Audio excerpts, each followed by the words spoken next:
Hey, salut tout le monde, c'est MC Geek. Et aujourd'hui, on ne va pas faire de review comme pour les deux précédents épisodes de WandaVision, mais puisque nous avons donc enfin vu la série au complet, je voulais faire une vidéo centrée sur l'avenir de Wanda, notamment dans le film Doctor Strange in the Multiverse of Madness. Pour tout l'aspect Sword et Monica Rambeau, j'en ferai aussi une vidéo dédiée qui sortira sûrement après celle-ci. Une des grandes révélations des deux derniers épisodes de WandaVision est la Scarlet Witch, une entité vivant en fait en Wanda. C'est une entité connue dans le monde mystique, tout un chapitre lui est d'ailleurs dédié dans le Darkhold. Darkhold, ou Livre des Damnés, qui est un livre plutôt connu dans les comics et qui comporte plein de connaissances sur la magie noire. Et le fait donc que dans un livre sur la magie noire, on y parle de la Scarlet Witch, nous montre qu'elle n'est du coup pas forcément bienveillante. Et c'est sûrement ça le destin funèbre de Wanda, après avoir donc pleinement libéré la Scarlet Witch dans le dernier épisode, de causer du chaos. Agatha l'a clairement prévenue en disant à Wanda qu'elle n'a aucune idée de ce qu'elle a déclenché. Donc même si Wanda est bienveillante à la fin de la série, l'entité elle ne l'est pas. Je pense donc qu'elle influencera Wanda à l'avenir, ou peut-être l'a-t-elle déjà fait. La deuxième scène post-générique de l'épisode me le fait penser. Wanda mène sa vie tranquillement dans une petite cabane près des montagnes, et dans une pièce de la maison, nous la voyons en tenue de Scarlet Witch en train de lire le Darkhold. Pour cette scène, il y a déjà plusieurs théories. J'ai vu plein de gens penser qu'en fait c'est la forme astrale de Wanda qui lit le Darkhold, mais je ne suis pas vraiment d'accord. Déjà, lorsque Doctor Strange utilise sa forme astrale, il ne contrôle pas son vrai corps, alors que là Wanda va tranquillement se chercher du thé pendant ce temps. À moins bien sûr que Wanda est tellement plus puissante que le sorcier suprême qu'elle arrive à contrôler son corps et sa forme astrale, et si c'est le cas alors pourquoi pas. Et puis même, je n'ai pas trop l'impression que Wanda est transparente sur cette image. Rappelez-vous, les formes astrales des gens sont clairement transparentes alors que là pas. Personnellement, je pense plutôt que ce n'est en fait pas Wanda qui lit le Darkhold, mais l'entité de la Scarlet Witch elle-même. Lors de ce combat contre Agatha, elle a donc en quelque sorte libéré la Scarlet Witch, ce qui explique la réaction effrayée de son ennemi, et grâce à cette libération, la Scarlet Witch peut agir dans le dos de Wanda, comme donc dans la scène post-générique. La Scarlet Witch s'intéresse donc au Darkhold, ce qui est plutôt logique quand on sait qu'il y a un chapitre dédié, et je pense donc que ce qu'elle y apprendra nous mènera aux événements de Doctor Strange in the Multiverse of Madness. Le destin de la Scarlet Witch pourrait être de réveiller une entité qui causerait le chaos à ses côtés. Pourquoi pas Chthon ou alors Nightmare.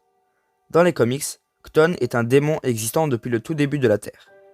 Il a consacré tout son temps à la magie noire, et avant de partir dans une autre dimension, il a tout écrit sur les parchemins qui sont donc devenus le Darkhold. Dans le MCU, Wanda pourrait, sous l'influence de Scarlet Witch, permettre à Chthon de revenir sur Terre. D'ailleurs, certains pensent que les montagnes où est allée Wanda dans la scène post-générique pourraient être le mont Wundagore, un lieu où une partie du démon fut enfermée un temps.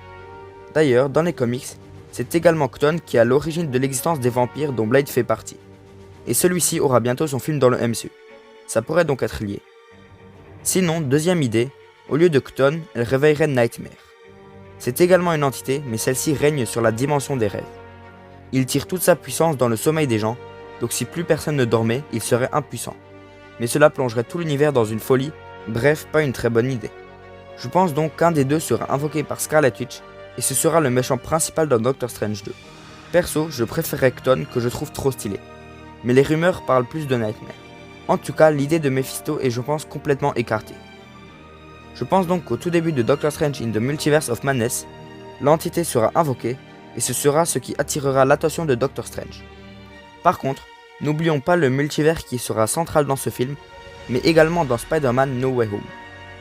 Nous nous attendions donc tous à ce que les portes du multivers soient en quelque sorte ouvertes dans WandaVision, mais nous n'avons pas vraiment eu quelque chose sur ce point, à part la mention du Nexus dans la pub de l'épisode 7, mais ce n'est qu'un easter egg. On pourrait donc s'imaginer qu'elle serait ouverte dans Doctor Strange 2, mais ce n'est pas possible puisque Spider-Man 3 sort avant, et se passera chronologiquement aussi sûrement avant. Mais bon, il y a au moins 7 mois entre WandaVision et la fin de Spider-Man Far From Home, donc c'est probable que l'utilisation du Darkhold par Scarlet Witch ait causé des liens entre les univers. D'ailleurs, nous entendons les jumeaux de Wanda appeler à l'aide leur mère dans la deuxième scène post-générique. Est-ce donc seulement dans sa tête? Est-ce qu'ils sont coincés dans une autre dimension, voire carrément dans un autre univers? Tout est possible. Dans tous les cas, je pense qu'ils ne sont pas définitivement morts. Je vous l'avais déjà dit dans la dernière vidéo, je suis sûr qu'ils joueront un rôle important à l'avenir, potentiellement dans une série Young Avengers. D'ailleurs, les enfants pourraient être liés à ma théorie précédente. Wanda pourrait avoir négocié avec Chthon ou Nightmare le retour à la vie de Tommy et Billy en échange qu'elle l'aide à accéder à la dimension terrestre. Voilà, je crois que c'était déjà tout pour ma théorie sur l'avenir de Wanda. Si la vidéo vous a plu, je vous invite à mettre un like. Comme déjà dit, je ferai aussi une vidéo dédiée à Monica Rambeau et les Skrulls, donc vous pouvez vous abonner et activer la cloche si vous le souhaitez. J'ai également un compte Instagram où vous pouvez me suivre. C'était donc MC Geek, et je vous dis à la prochaine.